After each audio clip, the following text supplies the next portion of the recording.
Welcome to my world, everyone.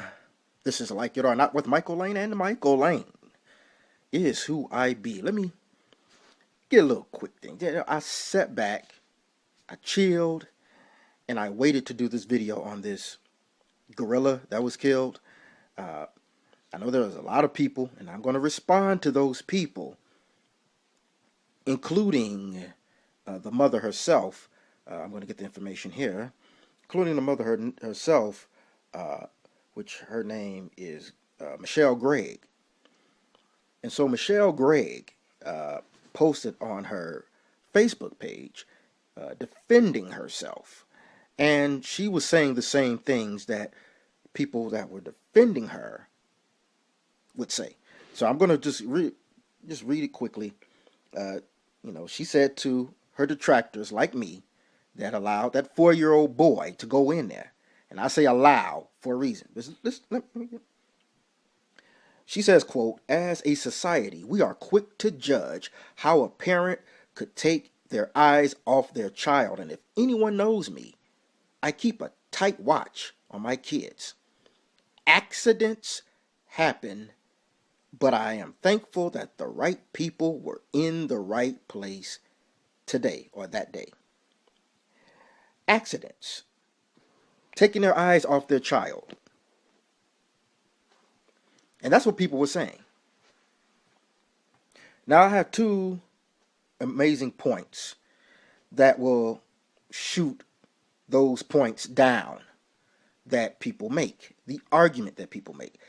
You're a parent. If you're a parent, you should know that you can't keep an eye on your child every single time.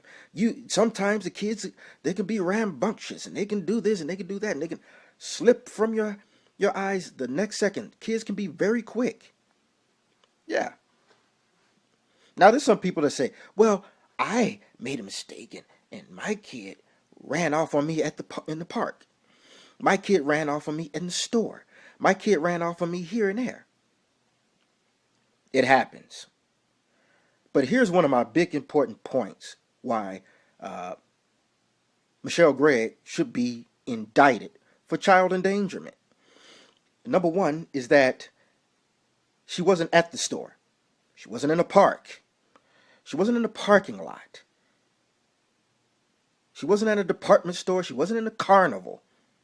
She wasn't at the Taste of Chicago. She was in Cincinnati in a zoo near a cage where there's 400-pound gorillas.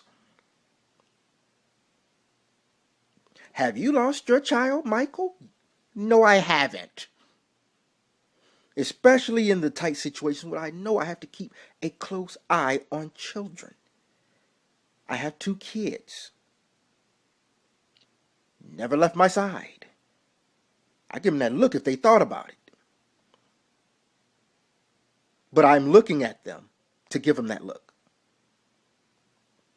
I'm keeping my eye on them. I'm keeping my hand on them. 3, 2, 4, terrible 2s. No, I never lost my child or children.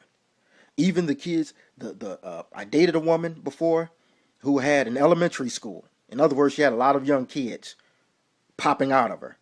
And I watched all of those kids. None of them were mine, including the baby she had during our relationship that still wasn't mine. But that's another story. But anyway, I kept my eye on them. And any place that I knew that was dangerous and I had to watch all of them at once, I didn't take them there. It's about situational parenting. People say, well, you're asking for parents to be perfect. You act like you're running around like you're so perfect. No, I'm not saying that she should be perfect. I'm saying that she should have been smart. This is not a store. This is not a carnival. This is a situation where one little small mistake can mean that child's life. Just like you wouldn't put a 4-year-old right in front of the gate of the Indy 500. I mean, come on. You have to be smart. But here's another thing. With all of you saying, well, including this woman, saying that accidents happen. Do not want to take responsibility. You're the grown person. That's a 4-year-old. The 4-year-old doesn't know better. So you have to keep your eye on them. But here's the thing. There's a witness to the whole thing. Several witnesses said it, including one named Kim O'Connor. And Kim O'Connor said that she heard the boy saying that he wanted to jump into the gorilla compound. And the mother was like, quote, this is quote, the mother's like, no, you're not. No, you're not. So if the mother is saying, no, you're not, after the child said, I'm going to jump in there with that gorilla because, it's just exciting to that kid, 4-year-old boy. Oh, I want to jump in there with it. She had warning, which makes it even worse. She had warning. That child said, look, I'm going to jump up in there. The kid ain't going to listen to you. The kids are not going to have sense like you. That's why they need parents to teach. That's the job of a parent. So that proved right there her negligence even more. My last point, I'm going to say this. Because I'm always about intellect, about learning, gathering information. Intellect over emotion. A lot of people made that over emotions. They defended her off of emotions. Now, I'm going to say this, though, in all fairness to Mrs. Gregg.